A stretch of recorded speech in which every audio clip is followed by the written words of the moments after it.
Nosotros no podemos dar una fecha de la salida del cepo. ¿Sabes por qué? Porque todas las transacciones y toda la limpieza del Banco Central la estamos haciendo a mercado. Es toda voluntaria. Entonces, las condiciones para las que vos podés salir del cepo se ven como nosotros las hacemos a mercado y lo que interviene es la voluntad de los individuos. Entonces vos no podés hacer nada. Estamos haciendo esto con recomposición de precios relativos. No estamos fijando precios y tampoco hemos fijado el tipo de cambio. Y aún así llevamos la inflación del 17.000 al 50.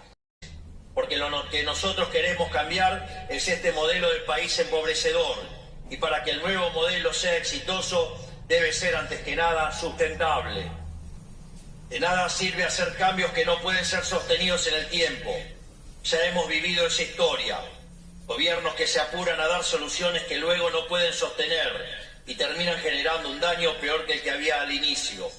Cuanto más libres sean, más rápido lo van a hacer. Y cuanto más lo ayude la tecnología, más lo van a poder hacer.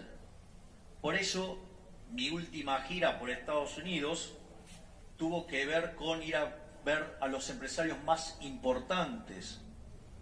Y exportar a la región y al mundo lo más que sea posible, honrando el legado no solo de los padres fundadores de nuestra patria y de la generación del 80, que hizo de nuestro país el país más rico del mundo, sino también del presidente Menem, que hace 27 años inauguraba este gasoducto. A punto tal que durante décadas se calificó ese periodo de gloria argentina con la época del modelo agroexportador. Pensar que algunos hacen referencia a ese modelo de manera peyorativa. El libre comercio, tan denostado en la Argentina, es el motor del progreso del mundo. No hay ninguna posibilidad de crecimiento si no nos abrimos al comercio, si no nos dedicamos a competir en serio. Dicho esto, lo que va a suceder, ustedes me pueden decir, no, bueno, pero digamos Argentina violó sistemáticamente las leyes. Es cierto, pero al ser caratulado de delito de lesa humanidad es imprescriptible. Entonces puede venir un gobierno y cambiarlo, pero atrás puede venir otro liberal y meter preso a todos los delincuentes. La política nos ha querido convencer de manera demagógica que cerrar la economía era proteger a los argentinos. Nunca se ha dicho algo tan falso como esto. Una economía cerrada solo sirve para proteger a unos pocos amigos del poder, para que puedan vender productos más caros y de peor calidad a los 47 millones de argentinos. Una economía cerrada imposibilita que miles de empresas, emprendedores y profesionales argentinos puedan vender sus bienes y servicios al exterior. Esto bloquea la posibilidad de miles de puestos de trabajo bien pagos en nuestro país. Nadie tiene tantas ganas como nosotros, y yo en particular, de salir de este modelo desastroso donde el Estado, entre retención y sin cepo, le expropia al campo el 70% de lo que produce. Se va a terminar con eso de una vez. Monopolio era cuando el monarca o el señor feudal exigía que en una determinada situación, en un determinado lugar, se vendía un solo producto de una sola empresa. Y si eso no era cumplido, se lo sancionaba por la ley, le cortaban la cabeza, no se le hacían cualquier cosa de eso, o los mataban. Digo eso. Ahora, si yo tengo 10 empresas de celulares y aparece una que hace el mejor celular a un mejor precio y más barato, y sí, las otras nuevas van a quebrar. ¿O acaso están llorando por los fabricantes de vela ahora? Maldito Edison. Gracias, Edison. Entonces, fíjense esto. ¿Qué es lo que hacen? Siguiendo el paradigma neoclásico, intentan regular esas empresas como si fueran competitivas en el sentido neoclásico. No, a mí no parecerme a la libertad económica de Alemania no me gusta.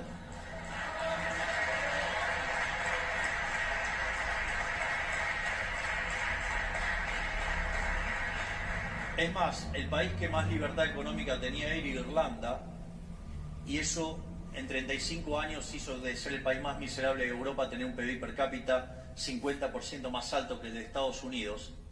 El ajuste es mayormente motosierra, es decir, eliminar de cuajo la obra pública, eliminar de cuajo las transferencias discrecionales a provincia, bajar empleados públicos, bajar los subsidios, quitarle el curro a los gerentes de la pobreza. ¿Se va a seguir sacando empleados públicos, Javier? Sí, obviamente. Sí. O sea, los contratos que vencen no se van a renovar. Algunos que hacen bien su trabajo, sí, pero digamos, está todo bajo revisión. Al quedar fija la cantidad de dinero, de pesos, y en la medida que los individuos necesiten monetizar, van a traer sus propias monedas y van a hacer las transacciones en las monedas que desean. Y si ustedes se fijan, eso va a hacer que cada vez el peso tenga muchísimo menos rol o importancia dentro de la cantidad de transacciones que se hace. Y va a llegar un momento que va a ser tan chico que vamos a cerrar el Banco Central. Y vaya que hubo motosierra. Ahora sucede que algunos que decían que no se podía ajustar más que un punto del PBI, entonces, claro, cuando arrancó la fase del ajuste y terminaron, digamos, siendo el equivalente a 7, entonces empezó a cuestionar la calidad del ajuste. Hace 100 años la política nos dice que para tener una economía pujante, el desarrollo industrial debe darse pisoteando al campo. Eso fue la excusa para ahogarlos en impuestos y se les puso cuanta traba fuera posible, porque entienden la economía como un juego de suma cero, en donde para que uno gane, otro debe perder. Porque la Argentina tiene todo lo que necesita para competir de igual a igual con los mejores países del mundo. Podemos hacerlo y vamos a hacerlo. Y estoy seguro de todo aquel que nos acompañe como socio en este camino va a disfrutar con nosotros la prosperidad que nuestra tierra merece. No tengo ninguna duda que si trabajamos juntos vamos a lograrlos y nos convertiremos en un ejemplo de cooperación y crecimiento para el resto del mundo. Hay que entender que no son las tarifas o los precios. El problema hay que entender es que los salarios son bajos. Eso. Y los salarios son bajos. Son bajos los salarios, sí. Los salarios son bajos porque vos durante 20 años viviste comiéndote el... Vamos a promover una dinámica de ahorro y reducción de impuestos hasta que la Argentina tenga un nivel de gasto público y presión impositiva acorde al de un país que necesita crecer.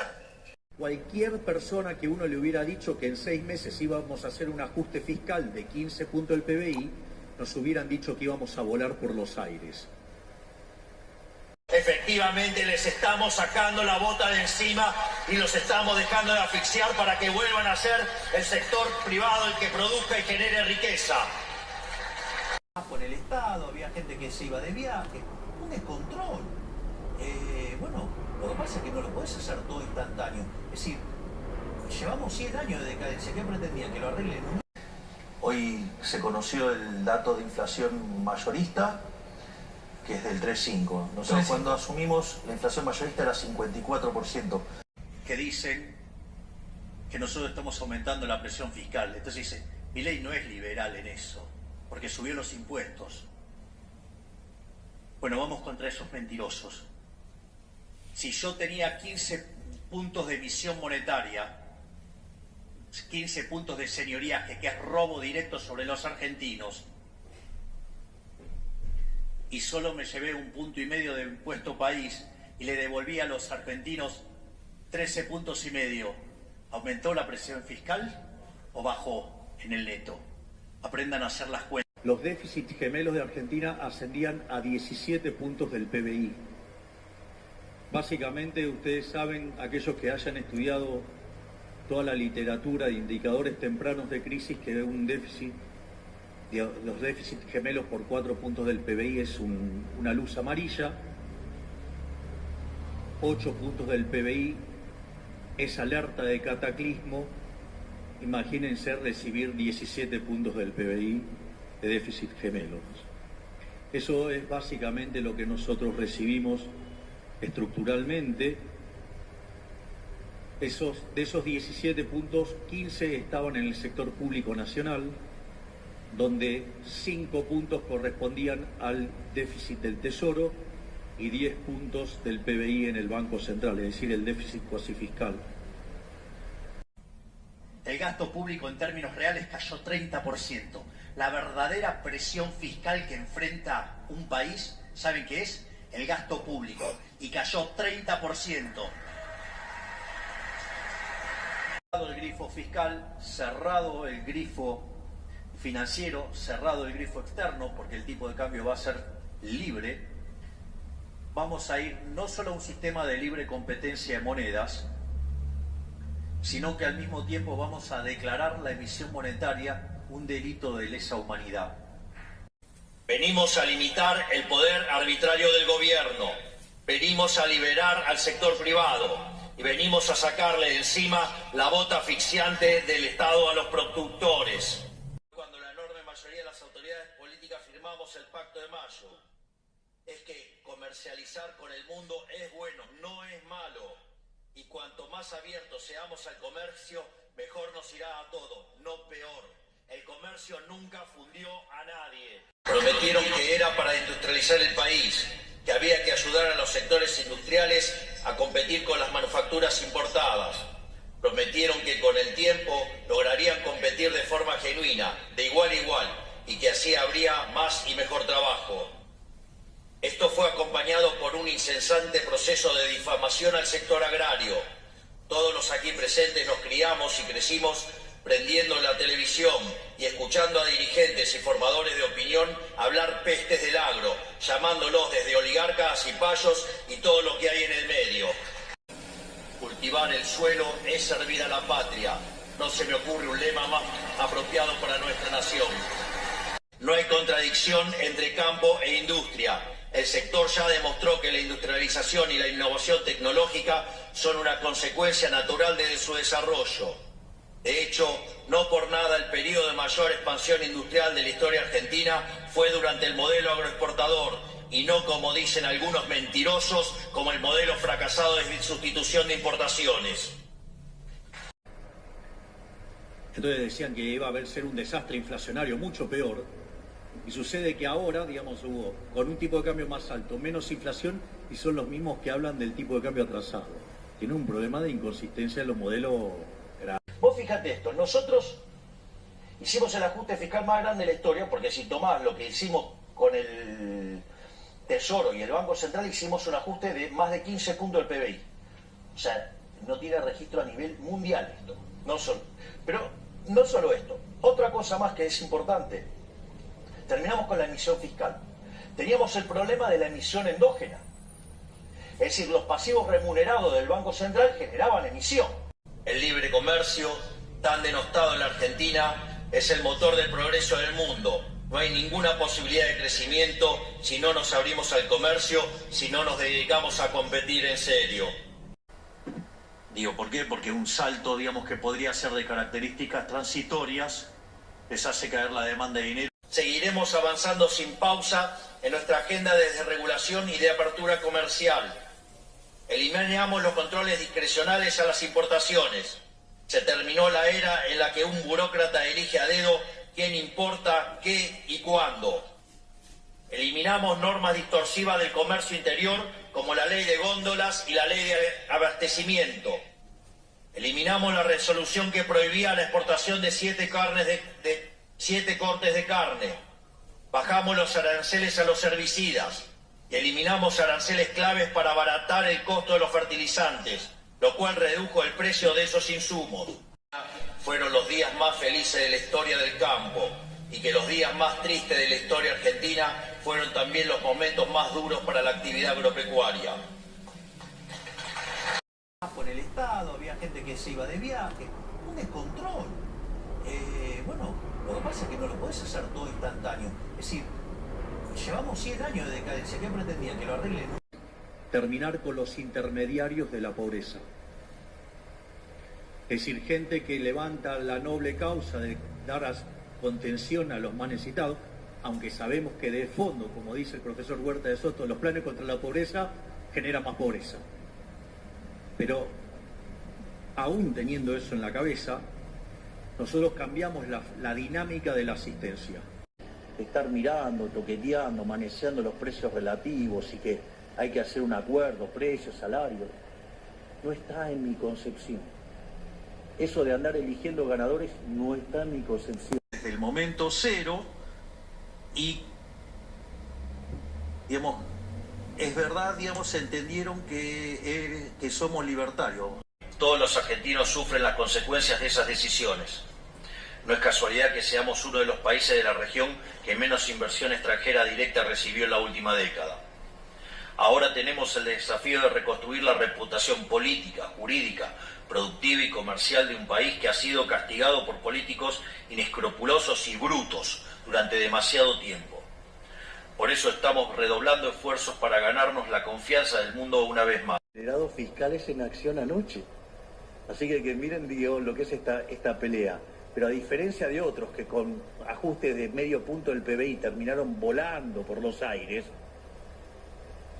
nosotros hicimos el ajuste de 7 y estamos acá parados y vamos a seguir dando la pelea. No solo que están los opositores disparando, sino que además, como si todo eso fuera poco, como nosotros decidimos cortar la publicidad oficial, los medios de comunicación se dedican todo el tiempo a estar hablando peste sobre nosotros, y como si esto fuera poco, mientras que defendemos la ideas de la libertad, también aparecen los liberales egipcios.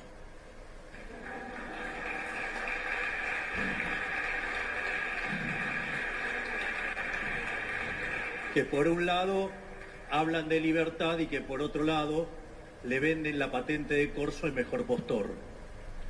Cosas que descubrió la ministra de Capital Humano fue que si bien cuando se daban los planes sociales se les daban una tarjeta, cuando se daban esa tarjeta uno creía que el beneficiario lo cobraba entero. Bueno, les aviso que no. ¿Cómo funcionaba? Cuando ustedes recibían ese programa, ustedes después tenían que certificar que habían trabajado. Y cuando iban a buscar esa certificación, ahí se quedaba la mitad. Entonces, nosotros sabiendo que el primer trimestre iba a ser muy duro, una de las cosas que hicimos, una gran acción de la ministra de Capital Humano, fue justamente quitarle la obligación de la prestación. No ha conseguido ninguna mejora en términos de discriminación o ataques a distintos grupos, y bueno, entonces lo cerramos. Y esas 400 de emisión monetaria va a ir preso el presidente de la nación, yo creo que me lo pueden aprobar porque tienen tantas ganas de meterme preso. Va a ir preso el ministro de Economía, el presidente del Banco Central, el director del Banco Central y los diputados y los senadores, digamos, que acompañen una medida de esas características. Y cada vez que los degenerados fiscales de la política quieran ir a romper el equilibrio fiscal, se los digo yo ahora, lo dije antes, lo digo ahora y lo voy a repetir hasta el cansancio, les voy a vetar todo, me importa 3 carajos. Podría ser una plataforma de Mercosur para negociar con Europa y para venderla a Europa. Es lo que estamos haciendo. Y está Lula en Mercosur. Bueno, está bien, pero también, digamos, o sea, Lula no es Brasil. Lula es Lula, no es Brasil. Lo más importante es entender que esto es un trabajo. Termina esto y te vas a otro. Me voy a dedicar, digamos, me voy a estar con mis hijitos de 4 patas, con Conan Murray, Milton, Robert y Lucas. Digamos, si tengo novia, estaré con novia, si como es, o sea, me dedicaré a leer, a escribir y a dar conferencias. ¿Y te gustaría que estés viviendo acá? ¿Por qué no? Claro. Pero te retirás, o sea, no vas a vivir como un expresidente, viste, que tienen toda o sea, volver a tu vida normal, si son 8 años. ¿Qué vas a hacer, vos, loco, cuando termines todo esto? ¿Tenés idea primero, son 8 años tuyos, si tenés ganas, 8 años? Mira, por el momento son 4, con opción a 8 si la gente decide que continúe. Pero si la gente decide, ¿te bancarías 4 años más? Sí, claro.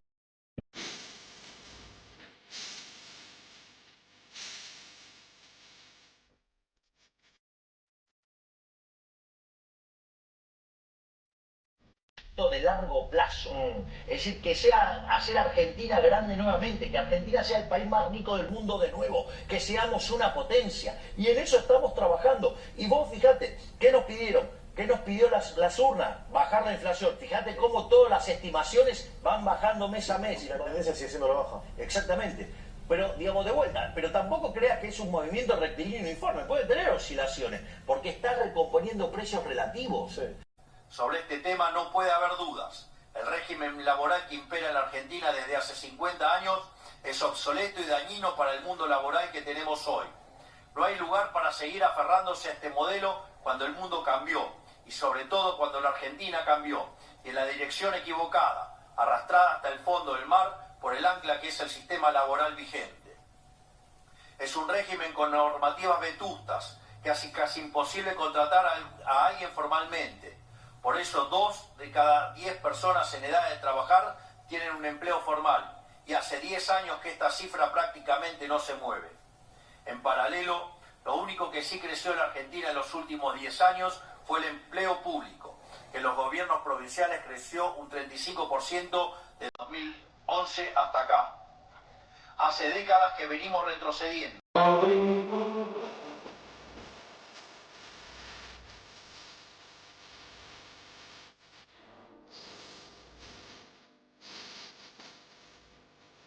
La responsabilidad de quienes decidieron incumplir con los acuerdos forjados nos costó nuestra reputación como país. De hecho, nos ha costado un siglo entero de fracasos. Digamos, nosotros eso lo llamamos el siglo de la humillación argentino. Nada estable y duradero se conquista en el mundo cuando se trata de la libertad de los hombres y del engrandecimiento de los pueblos, si no es a costa de supremos esfuerzos y dolorosos sacrificios. Así como la caída del muro de Berlín marcó el final de una época trágica para el mundo, estas elecciones han marcado el punto de quiebre de nuestra historia. Durante décadas se haya enseñado a nuestros chicos que el modelo agroexportador fuera algo malo. Argentina tiene que ser protagonista del comercio global. Una economía cerrada solo sirve para ayudar a los amigos del poder a vender productos de peor calidad a un mayor precio. Porque comprendemos que la Argentina atraviesa una innegable crisis educativa desde hace mucho tiempo. Identificamos hoy que el corazón de la crisis está en el fracaso que hemos tenido como país en alfabetizar correctamente a nuestros estudiantes. Hoy la mitad de los alumnos del primario no alcanzan el nivel de lectocomprensión adecuado para su edad. Para los de sexto grado ese valor llega al 70%. Es decir, que hoy 7 de cada 10 chicos argentinos que no comprenden los textos que leen. Y todo esto ocurrió bajo las narices de la dirigencia política, mientras intendentes y bloques parlamentarios se tironeaban para definir qué municipio se quedaba con los fondos para construir una universidad nueva. Hemos puesto el foco únicamente en la educación superior por décadas, y mientras mirábamos para otro lado, el analfabetismo se coló por la grieta de los primeros niveles educativos. Todos aquí deben conocer a alguien que fundió producto de los abusos del Estado. Los ataron de manos y los privaron de alcanzar su potencial. Nos dejaron sin campo y sin industria. Y los únicos que terminaron ganando fueron los políticos y sus amigos prebendarios. Causa noble, ¿sí?, promueven que esa causa sea apoyada por el Estado y después crean un montón de kioscos. Y se terminó acá la joda de no respetar los derechos de propiedad. Acá los derechos de propiedad se respetan. Primer punto, digamos, eso es a rajatabla. No le debe resultar nada simpático al Papa Francisco que aquellos que dicen defender a los pobres roben usando a los pobres de escudo. Pusimos en caja la calle. Es decir, hoy en Argentina la calle no es de los violentos. La calle es de la gente que quiere trabajar. Y el que corta no cobra. Y el que hace disturbio va preso. Esto no es casualidad. Se debe a que tenemos una legislación laboral que incentiva la informalidad y un sistema previsional que le roba a quien aportó para dárselo a quien no. Esto quita cualquier incentivo a aportar al sistema. Necesitamos un sistema previsional que respete el aporte y ahorro de toda una vida. Pervierte la moral de un país que se valore de la misma manera a quien se esforzó, trabajó y aportó toda una vida que a quien no lo hizo. Y nuestra vocación está asignada también por el compromiso de honrar los contratos celebrados. Todos, los que nos gustan y los que no. inclusive los contratos dañinos o imprudentes firmados por las pésimas administraciones que nos precedieron. No dejan de ser contratos al fin, y el orden capitalista depende necesariamente de la confianza entre las partes de que los contratos que se celebran serán honrados. Queremos ser el país más libre del mundo, donde lo de cada uno es de cada uno, y donde el campo recuperará el lugar en la sociedad argentina que por derecho le corresponde y que la política le niega desde hace 100 años, que es el sector líder en el desarrollo económico y social del conjunto de la sociedad. Ser la punta de lanza y ser celebrado por ello y no castigado. Históricamente en Argentina la asistencia fue darle el pescado a la gente. Ya lo revolucionario en nuestro caso fue el nombre que tiene el ministerio, se llama Ministerio de Capital Humano. Y nuestro objetivo no es darle el pescado a la gente. Nuestro objetivo es enseñarle a pescar, enseñarle a ser un empresario y si puede que tenga su propia empresa de pesca. Claro que ya le está saliendo. Está saliendo. Si seguimos abrazando las ideas de la libertad, nos vamos a convertir en una potencia mundial. Este esfuerzo vale la pena. El esfuerzo que está haciendo la sociedad argentina es la primera vez que se hace un esfuerzo donde la mayor carga del esfuerzo cae en la casta. Por eso, los niveles de aceptación del gobierno, los niveles de imágenes, tanto mía como del resto de los ministros, están en sus máximos. El que no sabe lo que busca no entiende lo que encuentra. Y esto tiene un rol fundamental cuando uno diseña la política económica y cómo uno se aferra a ese rumbo. O sea, nosotros desde el primer momento siempre supimos hacia dónde queremos ir. Es decir, el norte está claro, nosotros queremos ir ahí. Y eso viene dado por todo lo que uno hace, su background. Digo, la forma en la cual vemos la economía, pero digamos, no es solamente la cuestión de la economía. Nosotros interpretamos la política económica desde una cuestión moral. El diseño de la política económica tiene que ver con una cuestión fundamentalmente moral. Es decir, cuáles son los valores que están detrás de eso. Y claramente que frente a eso, nada puede contra el liberalismo. La pobreza, la única forma que descubrió la humanidad de terminar con la pobreza es el crecimiento económico. Sí. Cuando vos mirás la historia de la humanidad, la condición natural del hombre fue la pobreza. Hasta que llegó el capitalismo de libre empresa, el liberalismo. O sea, cuando vos te parás en el año 1800 de la era cristiana, el 95% de las personas vivían en la pobreza extrema, con menos de $1 diario. Pero, ¿por qué ocurre eso? Porque tuviste un proceso de crecimiento económico como nunca en la historia de la humanidad. No estoy caliente, soy un apasionado para explicar. Sí. Digo, eso no es nuevo, o sea, digo, lo cual muestra que no me cambió este sillón, y aunque además lo uso para darle las notas a ustedes. Sí. En nuestros actos de campaña cerraban con la definición del liberalismo de Alberto Venegas Lynch, hijo, con algunas mutaciones que yo le hice, que es esto de el liberalismo es el respeto irrestricto del proyecto de vida del prójimo, basado en el principio de no agresión y en defensa del derecho a la vida, a la libertad y a la propiedad, y cuyas instituciones son la propiedad privada, los mercados libres de intervención estatal, la libre competencia, pero en el sentido austríaco, no en el sentido neoclásico, la división del trabajo, la cooperación social, y donde solamente se puede ser exitoso sirviendo al prójimo con bienes de mejor calidad a un mejor precio. En ese sentido, eso es un marco rector, y nosotros como objetivo tenemos que hacer que Argentina vuelva a ser grande nuevamente. Abrazando las ideas de la libertad y utilizando la tecnología, ¿saben qué? Podemos recrear el paraíso en la tierra, pero ese paraíso en la tierra solo va a ser posible abrazando las ideas de la libertad. Meterían las 3.200 reformas todas juntas. Todas juntas, sí. Digo, pero bueno, como tengo que negociar, mandamos un paquete con... La reforma de la ley de bases es 5 veces más grande que la reforma que hizo Menem, que fue la reforma más grande de la historia argentina. Y si le sumás el DNU, que sigue vigente, estamos hablando de una reforma 8 veces más grande que la de Menem. ¿De qué están hablando? Las reformas estructurales, ¿a qué hacen? a un programa de largo plazo. O sea, vos, es una visión que te... ¿Cuál es nuestra visión de largo plazo? ¿Cuál? Nuestra visión de largo plazo es hacer que Argentina sea el país más libre del mundo. ¿Quién es el país más libre del mundo hoy? Digamos que ahora está... No, Estados Unidos viene retrocediendo varios puestos. No, hoy el país más libre del mundo es Irlanda. Okay. Bueno, Irlanda cuando inició las reformas pro mercado era el país más miserable de Europa.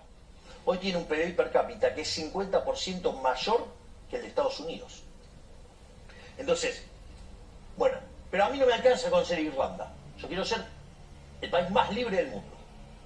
Cuando el punto de partida es tan catastrófico como el que nos tocó a nosotros, lograr la sustentabilidad lleva tiempo. Decir algo es mentirles. Y yo no vine a mentirles. Yo vine a decirles la verdad, porque prefiero una verdad dura antes que una mentira confortable. La verdad, ¿sabe qué? Nosotros tenemos pendiente todavía 3.200 reformas estructurales más. Y no solo que vamos a ser libres como Irlanda, vamos a ser el país más libre del mundo y vamos a ser el país más próspero del mundo.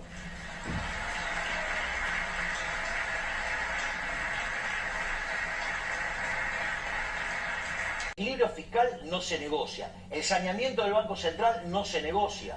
No se negocia. Digo, todas las cosas que hacen a tener una política económica sana, no se negocia nada. Las reformas estructurales no cesan.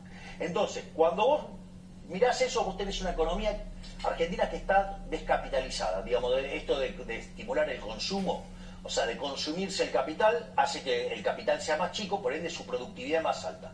¿Qué quiere decir eso? Que los retornos son más altos. Entonces, tenés oportunidades de inversión con eso. No solo eso, digamos, el ahorro fiscal que estamos haciendo hace que haya 15 puntos de PBI que se los comía el sector público, que se los damos ahora al sector privado. Por eso, digamos, en el diciembre del año pasado discutíamos una hiperinflación del 17.000 y ahora estamos discutiendo créditos hipotecarios a 30 años. Me gustaría que los argentinos tomen conciencia de que estamos frente a una transformación histórica.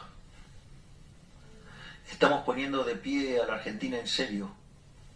Que todo el esfuerzo que se hizo vale la pena porque estamos haciendo grande a la Argentina nuevamente. Es instantáneo, no, va a demandar tiempo, pero vamos a empezar a ver muy pronto las mejoras. Cuando tuvimos la primera reunión de gabinete, cuando empecé a decir lo que queríamos hacer, algunas partes dijeron que lo que yo quería hacer era imposible. Por lo tanto dije que aquellos que creían que era imposible que se fueran. Mejor era bajarla a 12 años en principio. Bueno, después como parte de una discusión se puso en 13, pero ok. En Inglaterra es 9. Sí. O sea, hay que bajar la imputabilidad. Delito de adulto, pena de adulto. Sí. Que estaban cometiendo delitos y como consecuencia de ello, el que las hace las paga. Tienen que estar todos encerrados. ¿Por qué? Por haber cometido delitos. Es decir, romper la ciudad no puede ser gratis. Y fuimos al hueso y logramos parar la primer marcha y a partir de eso empezamos a ordenar la calle. Mirá, digamos, lo que pasó con el ingreso de las fuerzas federales en la provincia de Santa Fe. Porque hay que recordarle a la gente que vivimos en un país federal, con lo cual la seguridad es responsabilidad de las provincias, la educación es responsabilidad de la provincia, la salud es responsabilidad de la provincia y nosotros participamos cuando nos llaman. Nosotros cuando entramos en Rosario a ayudar, digo, la cantidad de homicidios bajó un 70%. O sea, con lo cual el mandato en términos de inseguridad, de atacar la inseguridad, lo estamos cumpliendo. Se manifieste, pero eso no quiere decir que tengan que estar rompiendo la ciudad, rompiendo la plaza, vandalizando negocios. ¿Y por qué te crees que la torpedean todo el tiempo a la ministra Petovelo? ¿Por qué? Porque está terminando con los curros. Y cuando vos terminás con un curro, es un negocio. Y no hay una sola parte. Hay una parte y una contraparte. Digo, porque con todo lo que operaron. O sea, y no la iba a entregar nunca. ¿Sabes por qué? Porque es quien está dando la lucha contra los corruptos. Sí, si tenés que denunciar a Grabois, ¿lo vas a hacer? Meto preso al que sea. Digo, lo que pasa es que es una decisión del Poder Judicial y es un poder independiente. Ahora, que nosotros vamos a hacer todo lo que sea necesario para terminar con la corrupción y lo estamos haciendo. ¿Por qué te crees que salta todo esto?